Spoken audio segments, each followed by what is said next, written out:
Well, good morning, everybody. It is 8:30, so it's my intention to call this last Audit and Risk Committee. It's the 11th and the final one of this triennium. So thank you all for your attendance and good morning. Just before starting the meeting, I have a very sad duty. I want to acknowledge the work of a former chair and member of this Audit and Risk Committee, Ken Douglas, known to many of us, sadly passed away earlier this week.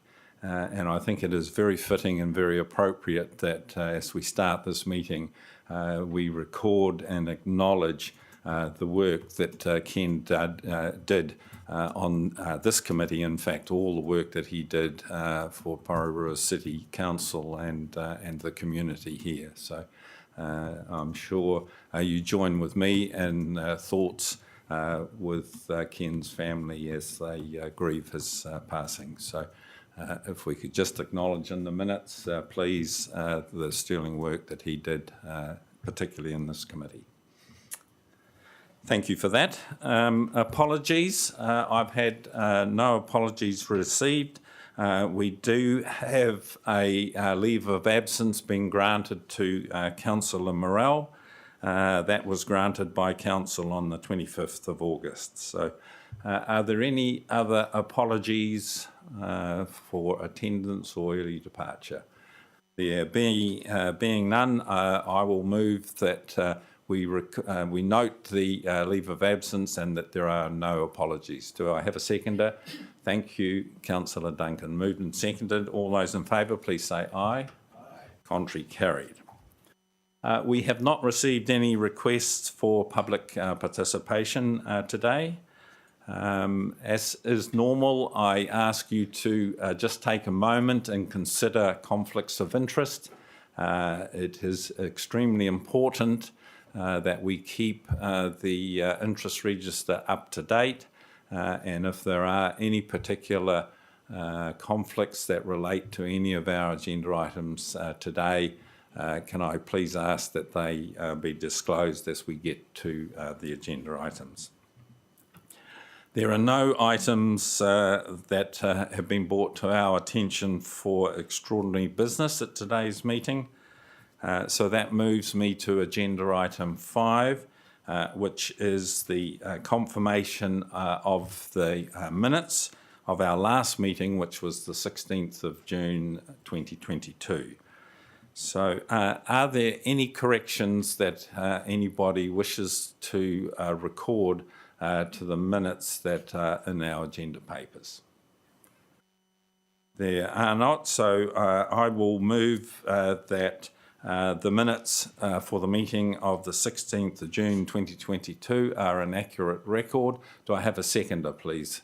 Thank you, Councillor Ford. Moved and seconded. All those in favour, please say aye. Aye. Contrary carried.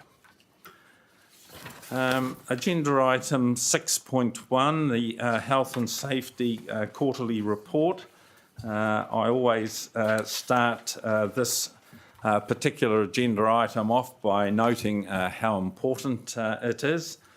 We've been asked today to receive the report, so I'm happy to move to get this report on the table for discussion, that we receive the Health and Safety Report for the quarter ending 30th of June. Do I have a seconder? Thank you, Mayor. It's been moved and seconded. Just before we open it up for discussion, can I ask either Jerry or Sam to take the report as read, but any matters that you wish to highlight or add to before we open it up for discussion? Thank you, Sam. Tēnā koutou I tēnei ata, and thank you, Chair. Just a few key highlights. As you'll see, there's been an increase in reporting during that quarter as COVID-related restrictions eased and a number of our staff were able to return to the office and to work in general. Lost time injuries did increase during that quarter, however they were minor in nature, scrapes, bruises and sprains and a bump to the head. but really those times were lasting 1 or 2 days time off in that space. During the quarter, we also saw a gradual increase in the usage of the PeopleSafe phone application. So that's enabled a lot more of our tech-savvy staff to be able to use the incident reporting functionality then and there when an incident occurs, as opposed to waiting till they get back to their laptop or workstation, which is really great, and we're continuing to push that for our staff currently, and the Arena actually are spearheading this one across the board. Threatening behaviour has still continued to rise during that quarter, not as significantly as the previous period, but certainly we are still seeing that trend going up. And as a result of the previous quarter's threatening behaviour incidents, we've started to run a lot more training to support our staff in being able to deal with those kinds of interactions. You'll see further in the report in the training space the number of staff that we sent through situational safety training, which provides tools and resources to cope with those kinds of interactions with various peoples in the public. And whilst on that training space, we've also seen a rapid increase in training across the board in the health and safety space, as we saw a lot more staff coming back to work, and we were able to run a lot more in-person trainings across the board. And bullying, harassment and discrimination is quite a significant jump as well, so that's another good benefit. EAP space, again, a slight increase against the trend over the last year. And there's an equal distribution between work and personal reasons why they're going to EAP. But from a high-level point of view, that's probably where I can stop, and I'm open to any questions. Thank you, Sam. The report is now open for discussion or questions.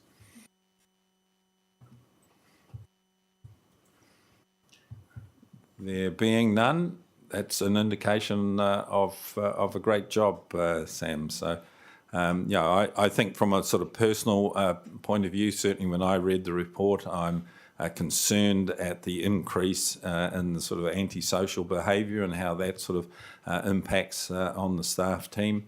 I was pleased in your remarks that you acknowledged that. I think that is a real concern, and something that I'm sure you're going to keep a close eye on sort of over the coming 12 months or so, because certainly around the country it seems to be on the rise and causing sort of real concerns for many organisations. So thank you for your emphasis on that. So. All right, we have it moved and seconded that we received the Health and Safety Quarterly Report to the 30th of June. It's been moved and seconded, so all those in favour, please say aye. Aye. Contrary, carried. Agenda item 6.2, the Emergency Management Annual Report 2021 to 22. Again, we've been asked to receive this report and note it, so I'm very happy to move in that regard. Do I have a seconder? Thank you, Councillor Turan. This, I understand, Sam, is a new effort. This is something new, certainly a very important document, and I think I'm looking to you, Sam, to again take this as read and just make some sort of comments to us before we open it up for discussion. Kia ora, and through the chair. So yes, it has been some time since we've reported on the emergency management portfolio here at Council, and we saw this as a really good opportunity to present to the Council some of the initiatives and progress being made in that space, and we'll probably be looking to do this on an annual basis as well to maintain that awareness of this committee against all of those. So I'll highlight a few key points in the report, as it's fairly large, and then I'll be open to some questions. So I guess the first highlight is the community emergency water tank piece of work. So that's been something that's been ongoing for many years, back in the days of Marshall Highland, who started this initial project a long time ago. And really the focus has been trying to provide emergency water during and after one of those major earthquakes. And the planning that we have aligned our project to is the Wellington Water Islands concept, where after a large earthquake, our entire region will be split into various islands, and within Porirua itself, it would be split into three separate islands, being Porirua North, East, and West. And that's what the tanks have been based on to ensure we have manageable distribution in each of the islands, and to be able to provide emergency water. Wellington Water's model is that they'll provide water from day 8 onwards. However, for us, we have the capability to provide water between days 2 and day 7. So again, we're in a unique position thanks to investment of previous years in this space, and we're one of the only councils in the region that has the ability to be able to do that, with many people relying on Wellington Water stepping in at day 7. So again, it's a great capability that we have, and it's another assurance in that emergency water space. In that space, we're able to provide at least 3 litres per person per day for 7 days, which again, thinking of what requirements there are, which is around about 1 to 3 litres per person, so another unique capability that we have. On another note, again, towards the EOC and the investments that have been made in that space, the EOC that we have here is, again, a unique capability, probably the best in the region and one of the best in the entire country.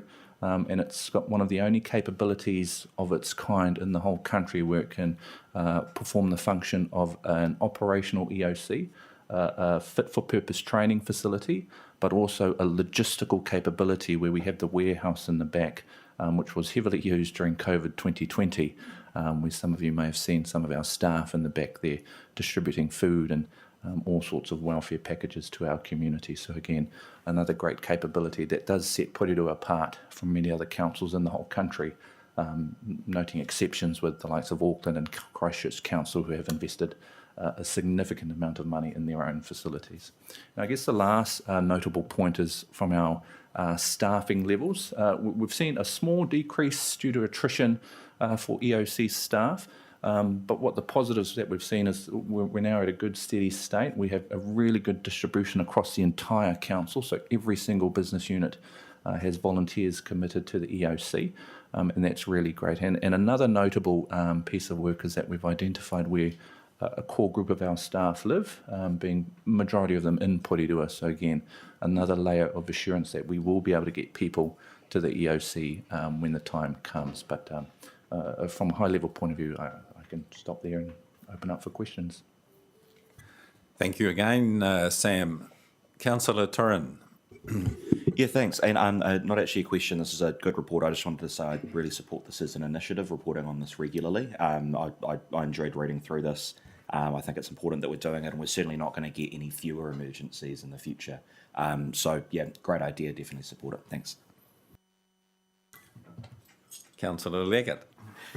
Sam, can I just ask, having the capability to supply 1 to 3 litres per person per day from day 2 to day 7, does that impact on the ability to supply the same should the emergency go a lot longer than that? That's a great question. We've been working quite closely with Wellington Water over the last few months about that entire system, mostly to try and partner up to note that we can fill that gap between days 2 to day 7.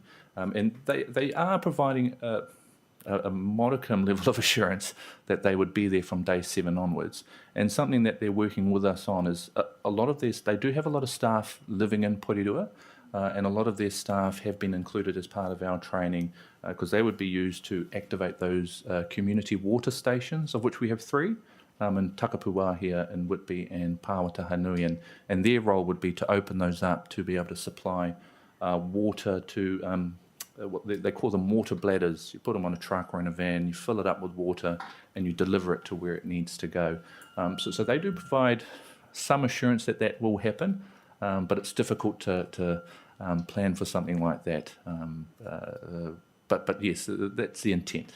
Sorry, just a follow-up question. So I'm just still slightly confused. I know the message from right early on with Wellington Water was that you need to be able to provide water for yourself for the first 7 days. And so we are now not doing that. Is that what you're saying to us? And I'm still not convinced. Well, I'm still unsure about what happens after the 7 days. Are we going to activate on day 2, or are we still going to wait to day 7, or do we wait for demand? Because nowhere else in Wellington will be able to supply water in the first 7 days. Well, that's my understanding. Through the chair, it is still the intent to align towards that, and that messaging still stands true, where we encourage community members to have enough water to support themselves. What we also note, however, is that not everybody is at the same level to be able to do that, and really the system that we have is, as you said, to open up as we see the need arise. So it's a bit more of a broader system if we bring it all into play using the community emergency hub model, where the members there would then inform us, actually there's a need in this community, can we please open up our tanks? So in that sense, we're still driving that message, and this capability is really an option if we require it, but not the first off the cab.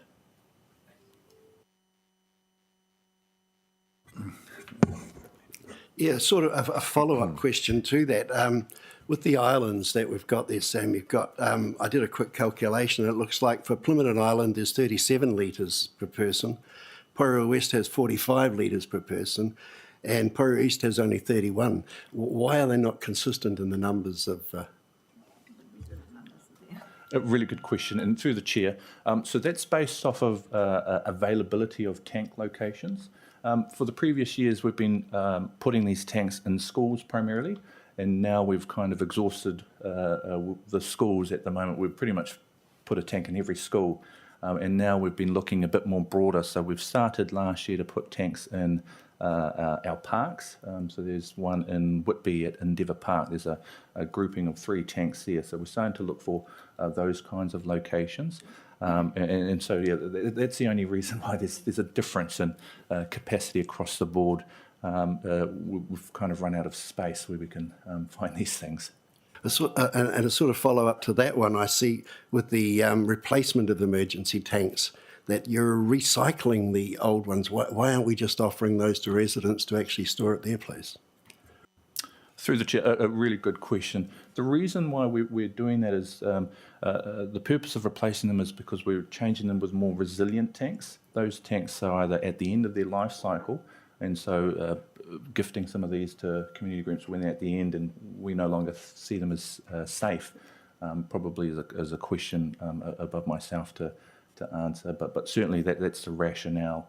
We have been working with some community groups to work directly with our tank provider to get some sort of discount, or perhaps if they have old tanks that they no longer wish to use or to provide to people, but that's the rationale. One other question.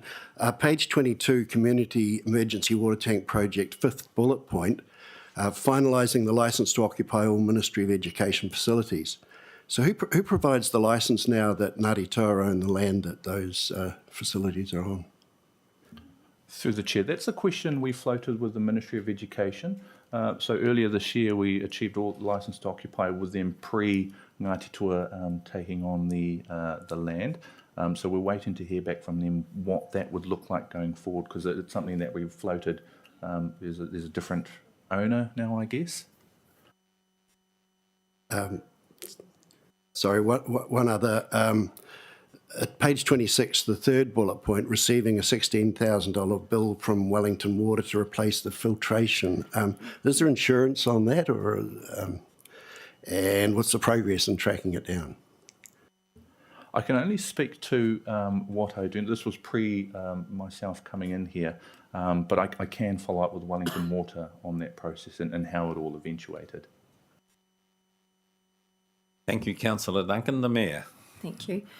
With our staff slowly coming back and maybe doing some training, will we start to see our numbers pick up? Obviously, in our next level group for the emergency management, our numbers are low compared to other cities in the region. Will that start to pick up or not?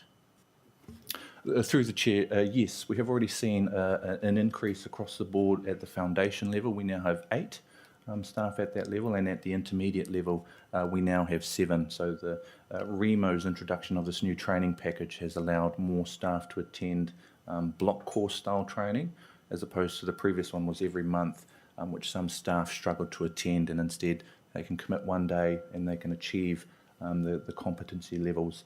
And they are also working with us to enable some of the activities that we do as part of BAU to be recognised against that framework. So it's much more flexible, and we'll be able to push more staff through that program. Okay, just one other second thing, which is actually for the next council. Not sure if I'll be here, but could you consider giving the next council another training session? Because we used to have them. I haven't had one for a while, so just... Thank you. No further discussion. Sam, I would like to reiterate what Councillor Turlin mentioned, that this is a great initiative, and I think the level of discussion indicates the interest in this area and the good work that's being done by the council here. So thank you for reporting it to this committee. So it's been moved and seconded that we receive the report of the emergency management. It's an annual report for 21-22. It's been moved and seconded. All those in favour, please say aye. Contrary, carried. Right, agenda item 6.3, an important part of today's meeting, the annual report. And I just wish to note that changes have been made to the annual report, and those changes are tabled today. So these are some changes that were made to what was in our papers, and you should all have a one-page document in front of you that highlights the changes. The rationale for these changes are that additional commentary was needed to be provided to further clarify the performance result in wastewater activity, and also that we made adjustments to reflect new measures across several activity areas for consistency. If we had sufficient data that enabled the setting of a baseline, that was considered achieved.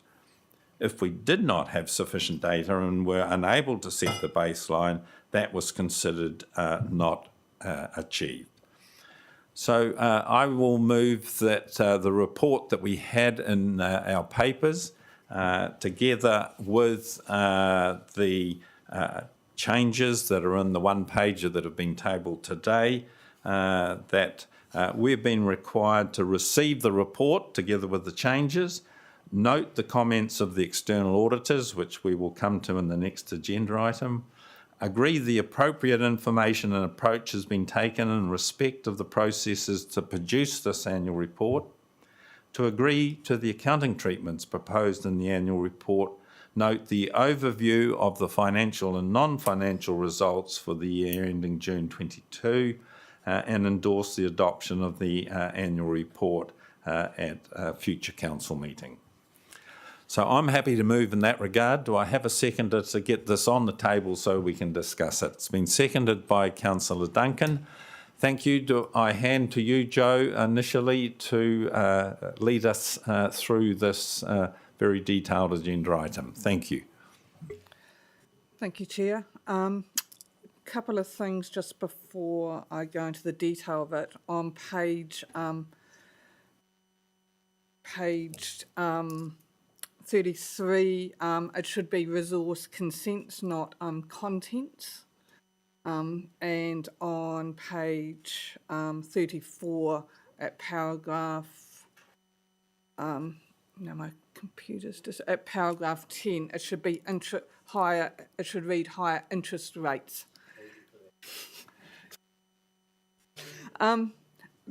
This has been a really difficult financial year end, both a combination of the first year in Datascape and that we were impacted by COVID in the team.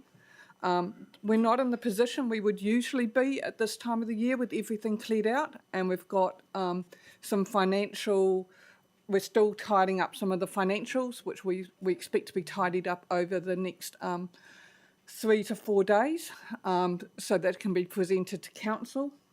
One thing we do, though, have, and Audit will talk, Ernst & Young will talk more about it, is that we still have 3 outstanding issues around the Statement of Service Performance.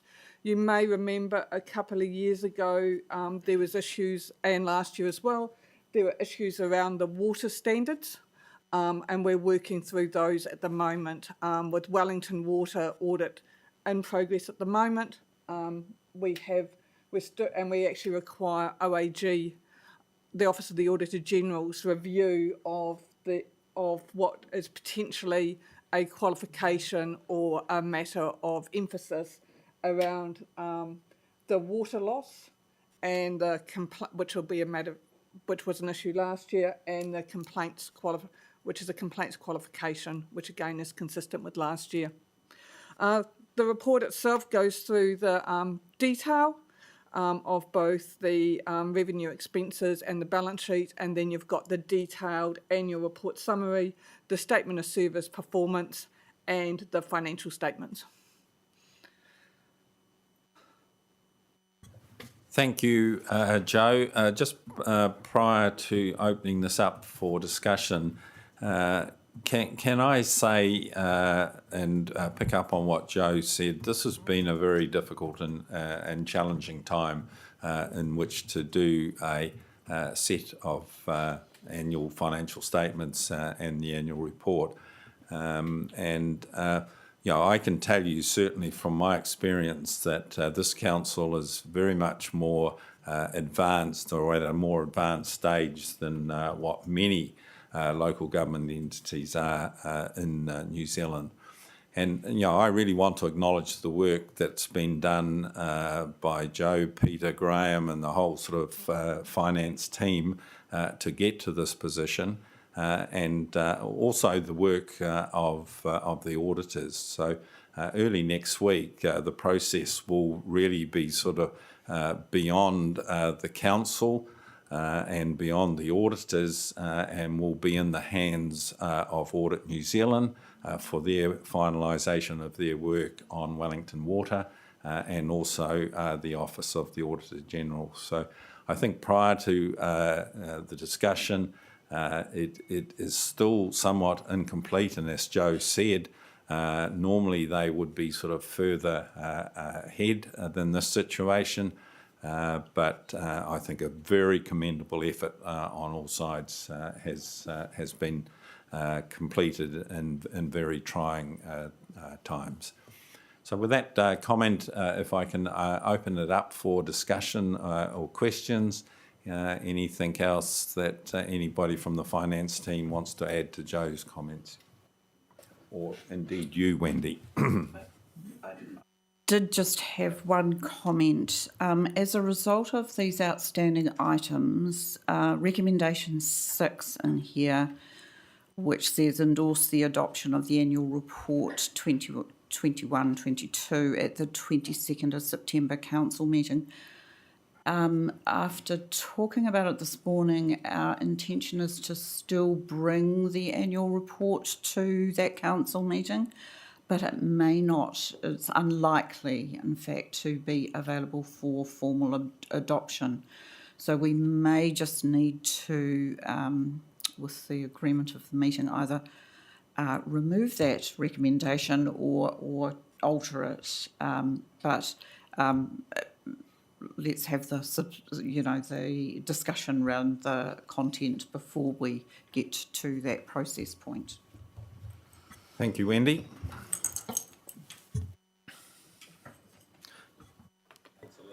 Just a point, Wendy. So if it's not ready for council next week to formally adopt, what happens to it? Does it just go into limbo, or how does it get adopted? We've had a few discussions about this. So the statutory deadline has been extended this year until I think it's the 4th of January or something. Most local authorities are not aiming for a pre-election adoption. We were aiming for a pre-election adoption.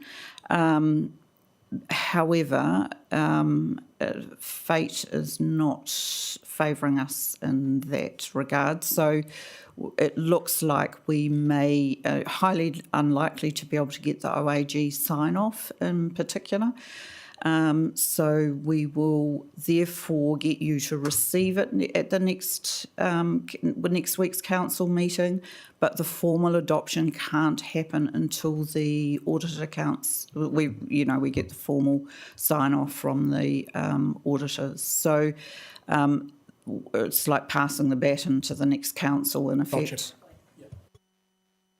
Councillor Ford. Sorry, that answers my question. I was curious around the statutory requirements that we had and deadlines. Thanks. Graham.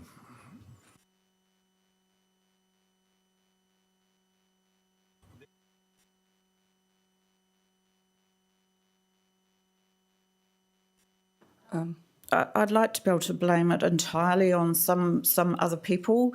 It is fair to say, however, that our own experience of Datascape has led to some delays through our processing as well. So we've had some issues on our side. But I've seen a few annual reports in my day, and there is always an element of brinksmanship at this point.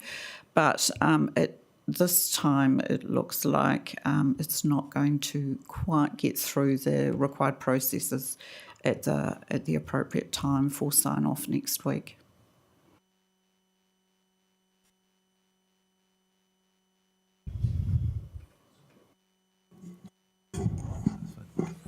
Thank you.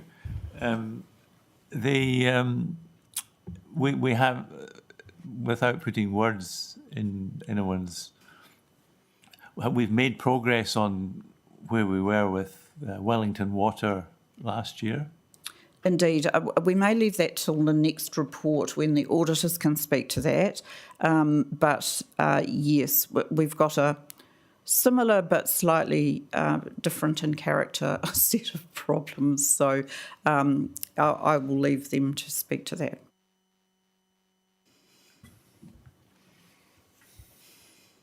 Councillor Duncan. I don't know whether it's appropriate here or not, but there's a couple of questions I had around how we did with wastewater and with the harbour. Is it appropriate for... Okay, well, the first one is page 99, how we did wastewater. Wastewater odour complaints, data not available. Well, I sit on the wastewater treatment plant committee, and we've been hearing a lot of these complaints recently, so I wonder why there isn't data on that. Yeah.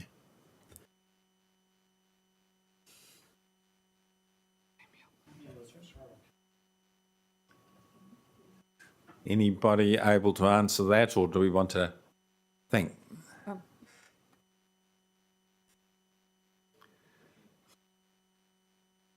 Come down to the table onto a microphone, thank you.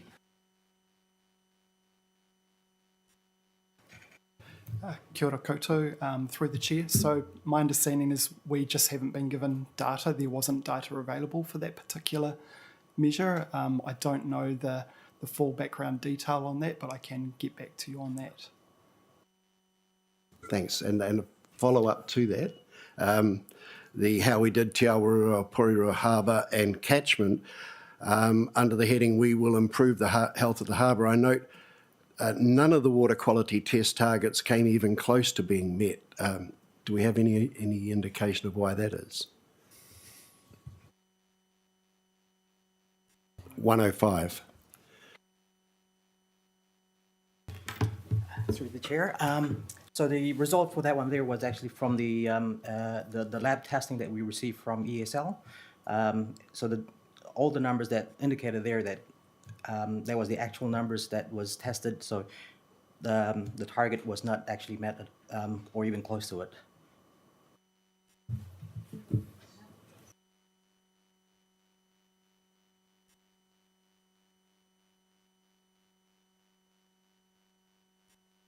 If there's no further discussion, there's just one item or one comment that I would like to sort of make to the team. certainly my experience is in times of sort of high inflation or increasing inflation and increasing interest rates, one of the real challenges for people that put financial statements together is to ensure that the carrying value of fixed assets that haven't been revalued in this current year. So in terms of PCC, it's sort of land under roads and land and buildings other than investment properties. Really what I'm asking is just to have a look at the note disclosures on that to make sure that the reader and council, when they sign it off, are comfortable that those carrying values, which were determined with valuations over the last year or two or three, are still relevant in the current climate where we're starting to see inflation, we're starting to see interest rates, we're starting to see some of those valuations sort of increase. So, any uplift may well be immaterial, but just have a look at that wording to make sure that it's appropriate in the current climate. We've looked through that, and we're working with EY on those numbers at the moment on the judgments. We have got a judgment difference as we currently sit. Our big land values is the land under roads and the formation, and those because they are not depreciatable. So there is a difference, but it won't have an impact on depreciation going forward, and we're just working through those at the moment. Fantastic. Pleased to hear that, Joe. And I think my point is more around the sort of the words rather than the numbers, just the sort of the disclosure that you have in the process that you've been through. Yep.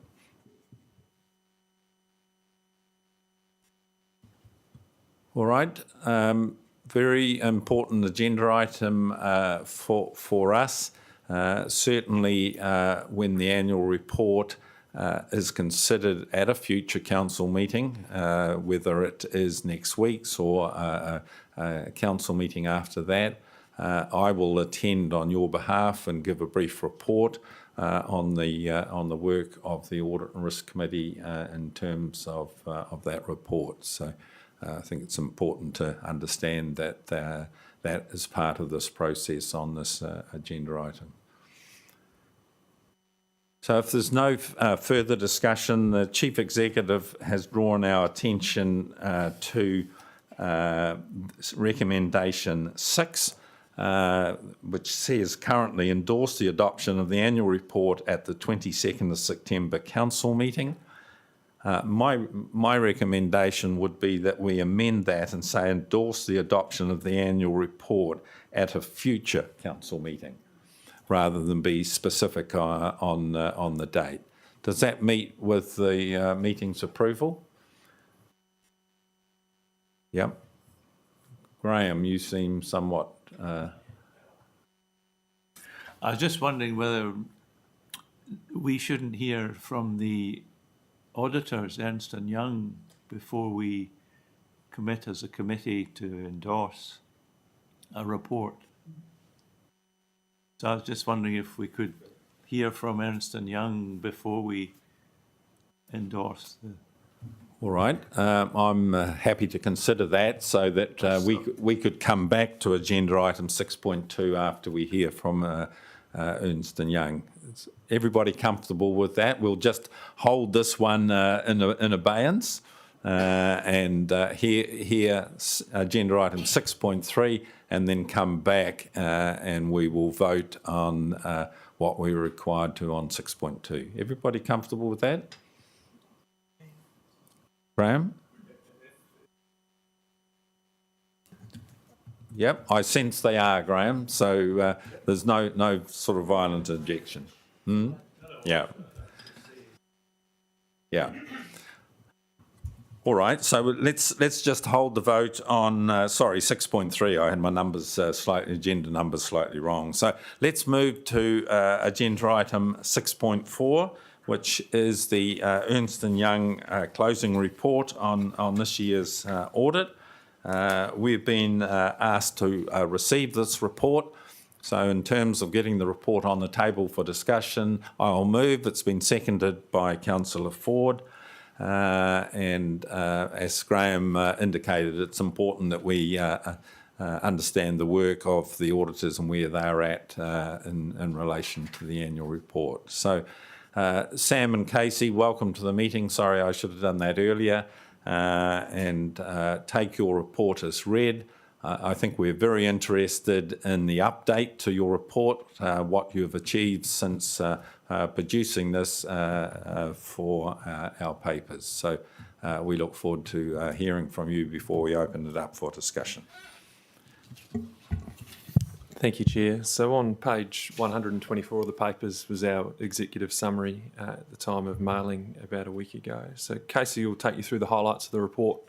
I'll provide some brief comments after that on our current thinking around the opinion, and then we'll take questions.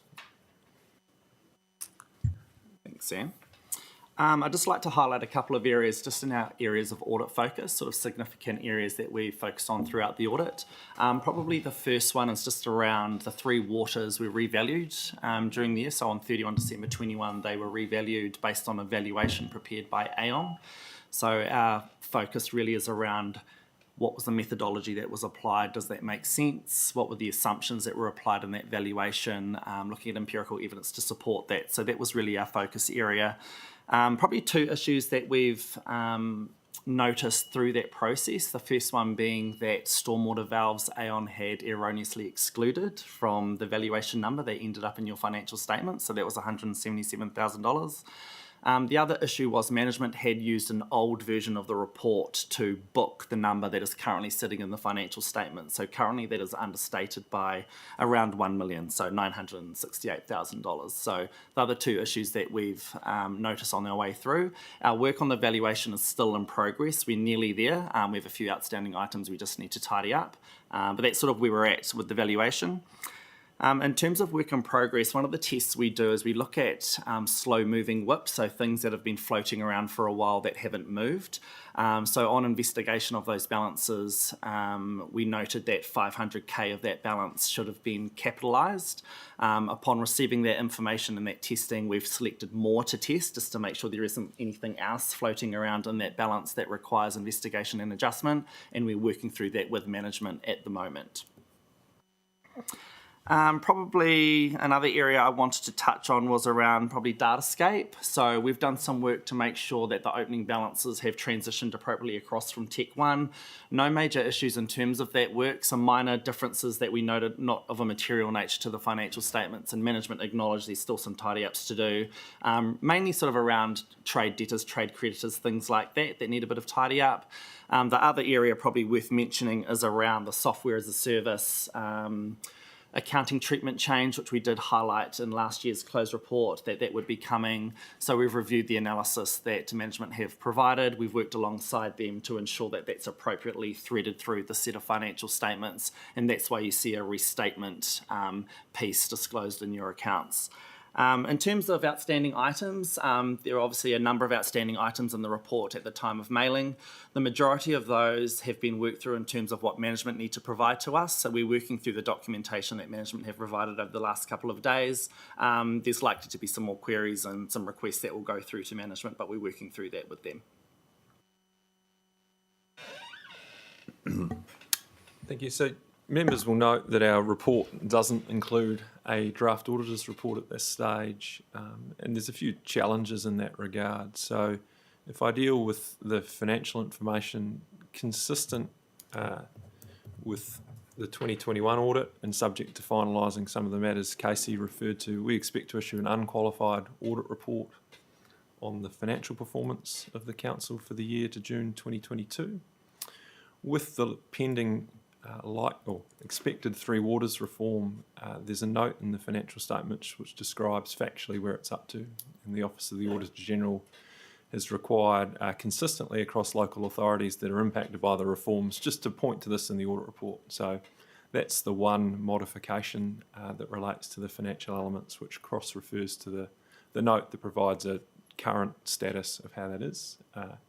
we're happy with the note as drafted, and as we work to finalisation, we'll work with Joe and the team just to make sure that that reflects the adequate facts and circumstances. So if I move from the financial elements to the performance elements of the report, Council will be familiar with some of the challenges previously and the support from Wellington Water who assist you in the performance in 3 waters. So in 2021 you had 3 qualifications to the audit report, and I'll just take you through the impact of each of those for this year at this time.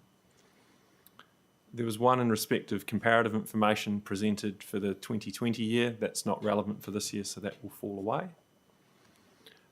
There is a water loss measure that was qualified due to the uncertainty in being able to measure water loss as reported for Porirua. Wellington Water's completed significant work on this, including updating their approach and aligning to the DIA methodology. Audit New Zealand have availed us of their status, and they think that this progress is sufficient that it's likely they'll recommend removing the qualification, and they're working through whether the changes and the estimation in the new method are such that there might be some additional disclosure required by Wellington Water and Porirua, who presents the information and have an emphasis of matter just referring to those elements. That's yet to be decided, and we expect to hear early next week. And then the last matter, there's a number of complaints-related measures relating to the 3 waters which were qualified last year. So that qualification will remain. And the key element of that is the process of aggregating subsequent complaints makes it difficult to ascertain the actual volume of complaints received because only the first complaints pass to Wellington Water. And so that matter traverses both how council and its service providers are receiving complaints, manage that process and interface with Wellington Water. And so the focus has been with Joe and the team on what are the opportunities with Datascape and the new customer module that might put suitable processes in place that we can see the back of this in a future period. Thank you, Sam, and thank you, Casey. So the Ernst & Young audit report is open for discussion. Questions of the auditors? Councillor Leggett. Sorry, Sam, just talking about complaints and aggregating complaints on the same matter, which follow on from the initial complaint. So are you saying that the initial complaint is measured, but follow-ups to the same complaint are not measured? So that would likely become visible in the future based on our... So you know, like, for example, I've got one in train at the moment, a water leak, which has had about, I think, 3 or 4 goes. That would have been recognised as one, true? Just one complaint? Yeah, as we understand it. Yeah, that's what I thought. And so maybe in the future then, how would that become 4 complaints or 3 complaints? And will it be sheeted back to the original complaint, like 1 + 3 or whatever? I mean, it just seems unreasonable that you know, it becomes 4 complaints rather than 1. Can you comment on that, or is this just what we have to do? I think they're very relevant considerations. There's an opportunity for council to clearly define those boundaries, and I don't think there's a single set of circumstances that's appropriate, but it's challenged to ascertain, are all the complaints received recorded in a way that then manifest in the measure? So that's how we get to a qualification, and we need to work and chart a course out of it. But moving on to Datascape as new infrastructure that council uses to manage how it interacts with the public means that you can chart a course with that and maybe leave some of the history behind. I can add to that, to the chair, I can add to that. So Datascape now collects every complaint. Or the antennos, because we will get multiple complaints about the same thing, we're now able to count them all and record them all. Thank you, Joe, for that update. Graham. Just, Sam, going back to your original report, there were 19 outstanding matters for a qualified audit opinion.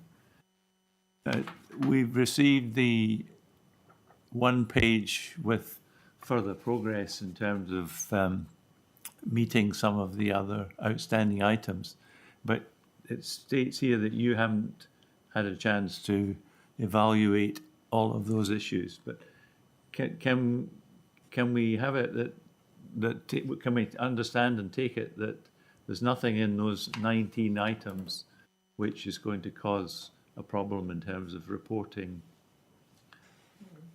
down the line?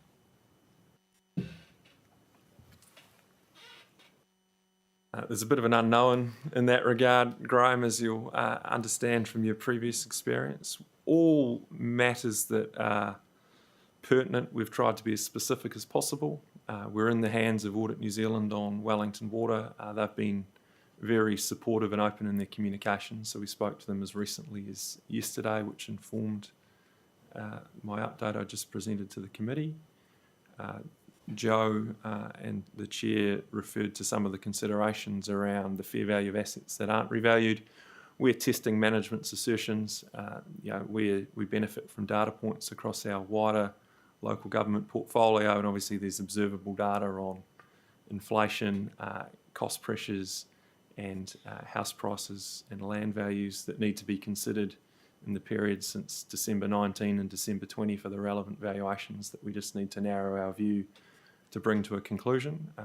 But there's nothing there that we understand it at this time that, whilst we still need to do our work, would manifest in an issue. Some of it's getting us the information and giving us the time to dutifully complete our procedures. Thank you for that.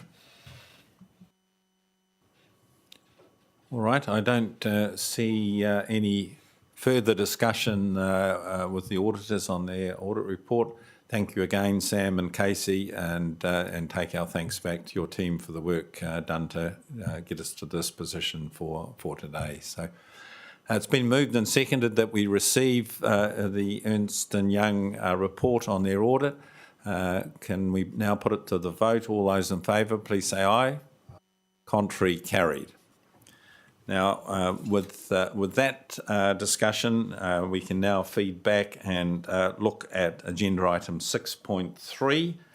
And just to run through it relatively quickly, we've been asked to receive the report, note the comments of the external auditors pertaining to the preparation and accuracy of the annual report, agree the appropriate information and approach being taken in respect of the processes to produce the annual report, agree to the accounting treatments proposed, note the overview of the financial and non-financial results, and as amended, endorse the adoption of the annual report at a future council meeting.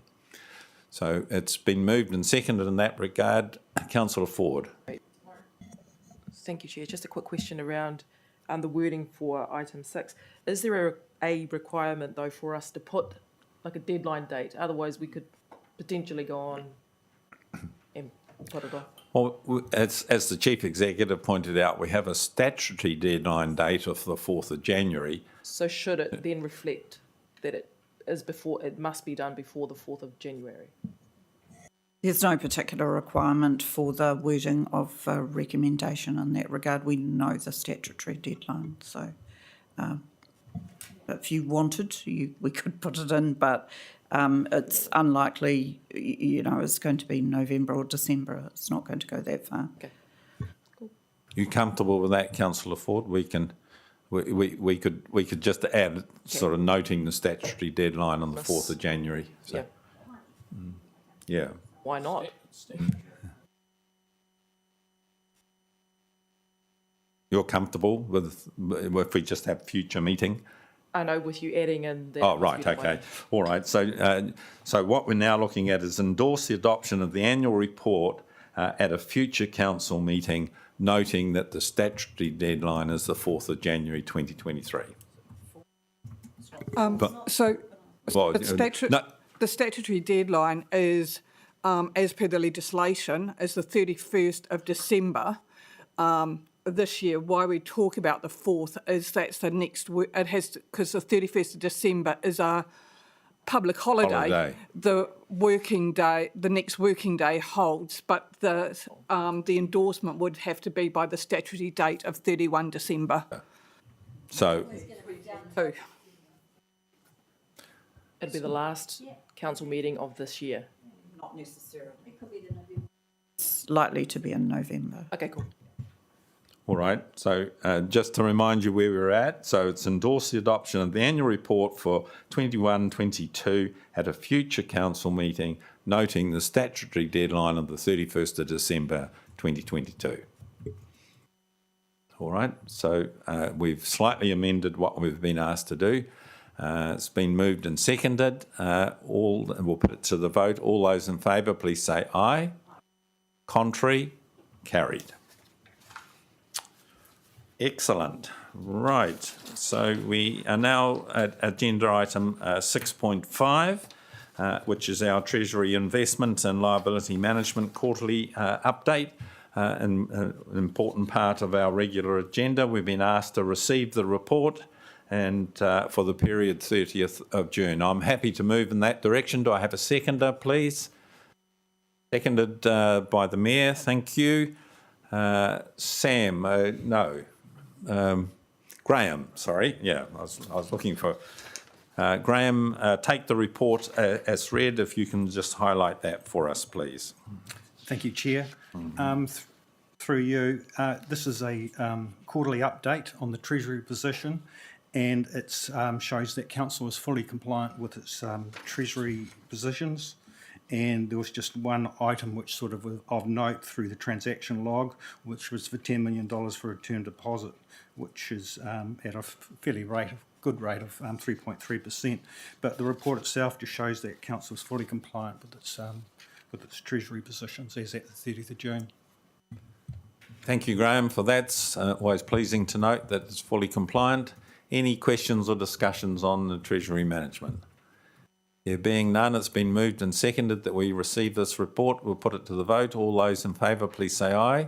Aye. Contrary, carried. Agenda item 6.6 is a paper on the Porirua City Council general revaluation. And we're also being asked to receive this report. So I'm happy to sort of move in that regard that we receive this report. Do I have a seconder, please? Councillor Ford, thank you. It's been moved and seconded. Open for discussion. And again, Graham, I think you're in the chair to briefly introduce this to us. Yeah, thank you, Chair. This is to inform the Audit and Risk Committee about the general revaluation of the Porirua City, which is upcoming. So we're working with QV, who is our valuer on this work. The timetable for this is being dictated by the Valuer General, and it's dictated by the number of councils which have to revalue. Every council has to revalue their city every 3 years, so there's a number of cities which have to do it. There's quite a lot of pressure on valuers and the Valuer General's office, and there's resource issues and things like that. In the past also, as highlighted in this report, there has been some quality issues with the valuations which have been submitted to the Valuer General. That is not particular to Porirua City, but other cities.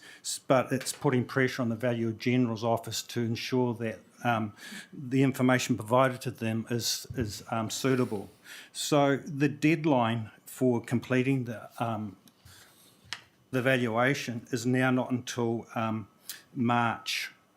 Normally that would be completed by about December, so it's 3 months later.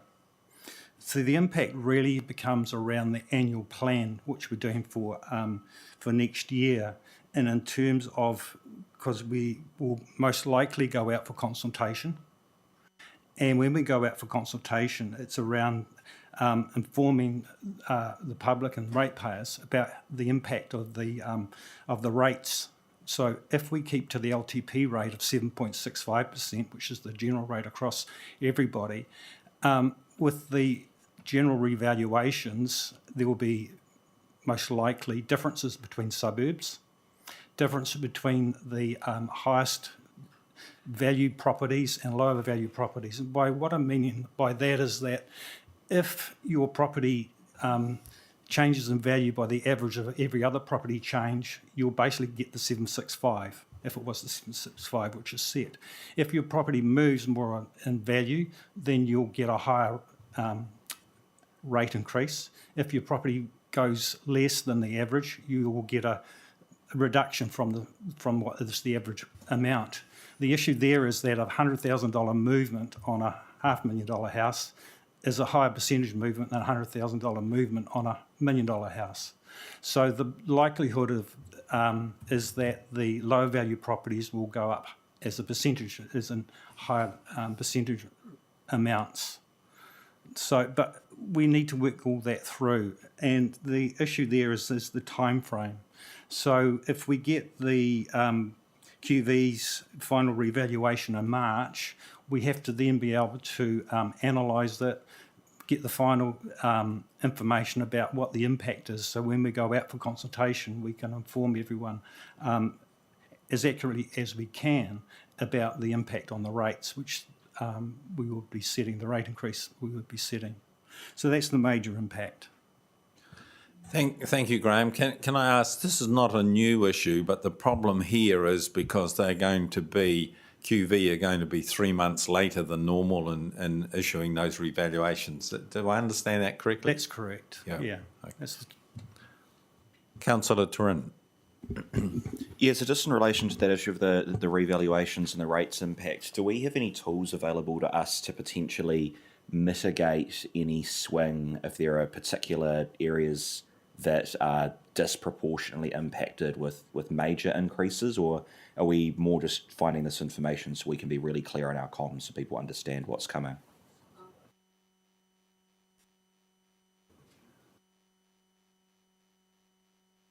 So, we do have the date of 11th of March, which will give us a provisional view of what it is. But we are like Wellington City. You would have seen in the papers with Wellington City. Unless we actually change our rates policy, which is what we do at the LTP, that's the one that enables us that. So it's really being aware of what the shifts are. So it's we're in the same position as what Wellington City were, and that came out recently with this, for example,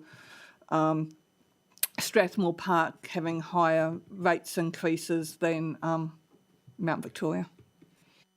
The answer to the question, though, is yes, you can relook at your rating policy. I guess the point is that actually to deliver you some options to understand, we like to take a principle-based approach to all those things. We've got quite a short time frame in which to do that. So we're going to, we're in the waiting for the Valuer General to issue the results so that we can understand what those issues are, and then to work out what a principled approach would be to manage any impacts. In the past, this council has chosen to not do that, to let things fall. Let the impacts fall as they do, but that's not to say that you can't do that if you wish. And just to clarify around that, if the incoming council does decide to go down that path, is there an option to do that within that first year, or is this going to have to wait until the LTP to have that discussion? Well, that's a very good question, but it will depend a bit on the results, I think. But we could do some pre-work to. I mean, typically there's only a few tools available to us to do that, so we could do some pre-work around that to understand what could be done. I'm not sure I can answer that. It only makes sense to be able to do it if you can do it in the first year it hits, because otherwise, actually, you're just going to be in catch-up mode. So I understand the issue that you raise. Yes, so I guess the last thing I'd say on that is that for the incoming council, I think just understanding what options are on the table would be useful. I know certainly for me, coming in for the first time 3 years ago, particularly for that first year, when it came to talking about rates formulas and stuff like that, a lot of it was just right over my head. So yeah, I think having even a workshop fairly early on in the new term, sort of detailing, we know this is coming and these are your potential options if you want to explore them, I think that'd be very helpful. Thank you. Councillor Duncan. Yeah, like for me, the problem I see with this is the consultation time that we'll have as a result of that. Is there going to be adequate time there for consultation? There has to be. So, yeah, we're driven by statutory timeframes. So, yeah, we have to cut our cloth, and we'll certainly advise you on that close to the time. Thank you. I appreciate the heads up on this issue. It's an important issue, and it's just another one of those issues of the time, really, that we're in. So, no doubt we will be praised as we sort of go through in the early part of next year with that. So, thank you, Graham. All right, it's been moved and seconded. I failed to, in saying that we received the report, we've also been asked to note the impact on the annual plan for 23-24 timetable due to the timing of the evaluation implementation. So it's been moved and seconded. We now put it to the vote. All those in favour, please say aye. Aye. Contrary, carried. Thank you for that. Agenda item 6.7, sensitive expenditure report. A regular agenda item for us. We have a report that has been completed by Deloitte, and we've been asked to receive this report, so I'm happy to move in that regard. Seconded by the Mayor, thank you, and open for discussion. Joe, is there anything you wish to say in regard to this? Through the Chair, it's a standard process. So I'll take the paper as read. Thank you, Joe. Any discussion on this work? Certainly from my read of it, it appears that a external contractor who's had a look at this has found the processes around sensitive expenditure in pretty good order. There's some sort of worthwhile recommendations that have been made and been acknowledged by management. So I think all in all, a really good exercise and one that needs to be done on a regular basis. Councillor Duncan. Yeah, I was intrigued with page 175, monitoring of mobile data usage. The second part, an employee has been requested to reimburse council for excessive roaming usage. Has that been reimbursed? Through the Chair, yes, that was picked up in the month and reimbursed. All right, thank you for that. No further discussion. It's been moved and seconded that we receive the report. We'll put it to the vote. All those in favour, please say aye. Aye. Contrary, carried. Agenda item 6.8, again a regular agenda item at this committee meeting, is an update on Datascape. We've been asked to receive the report. I'm happy to move in that regard. Do I have a seconder, please? Seconded by Graham Mitchell. Thank you, Graham. Joe, again, take the report as read, an update on how things are travelling with this major project. So this is a report as at 31st of August. As you see, finance is still in the amber, and I think that comes through some of the discussion we've had on the annual report. We had a very successful implementation of customer in my Porirua, and just for information of councillors, now that with Inteno now, we've had a 400% increase in people using Inteno, which is automatically into Datascape, which then picks up the issue that Ernst & Young raised about being able to track complaints. So that's We've looked at the planning and budgeting. We did a demonstration of that. I was concerned it did not meet the requirements that we needed for both the annual plan and the long-term plan. So we are using Tech 1 this year for the annual plan, and we're working through with Datacom the requirements that we need to be able to do a long-term plan in Datascape. It is to note that Tech 1 itself required us to work outside the system significantly for the long-term plan, so we're focused on building that into Datascape. And at regulatory, we're working through the models now of implementing regulatory. We are, at the moment, we're in what we call the sandpit stage, where we've got the software. We are testing it to see whether it meets our requirements, and then at 30 September, we will be reporting back to Datacom on where it sits and what meets the requirements and what we require to be changes. So be able to update the committee in December. This has been a journey, would be the summary. We are getting there, and we are starting to see good results from Datascape. Thank you, Joe. I think you're preaching to the converted. We know that this has been a journey. It's been a very big and complicated one, and it's thrilling for us, I'm sure, to hear you say that you're starting to see some benefits. So hopefully that translates to light at the end of the tunnel. And as I've said in the past, take our thanks back to the team for their efforts in getting us to where we are with Datascape.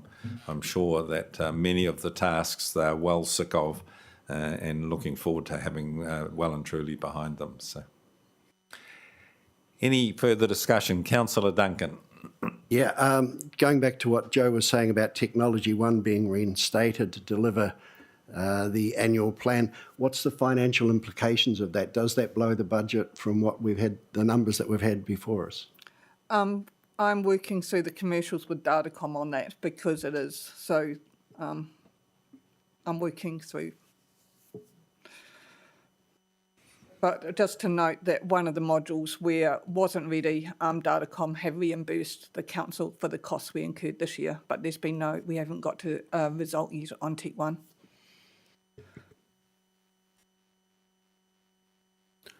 Any further discussion on Datascape? Thanks again, Joe, and we certainly look forward to an update at the next meeting. So it's been moved and seconded that we receive the Datascape report. We'll put it to the vote. All those in favour, please say aye. Aye. Contrary, carried. I'd like to move a motion now that we go into public excluded and that Casey Webster and Sam Nicole from Ernst & Young be permitted to remain in the meeting. Do I have a seconder for that, please? Seconded by Councillor Turalin. All those in favour, please say aye. Contrary, carried.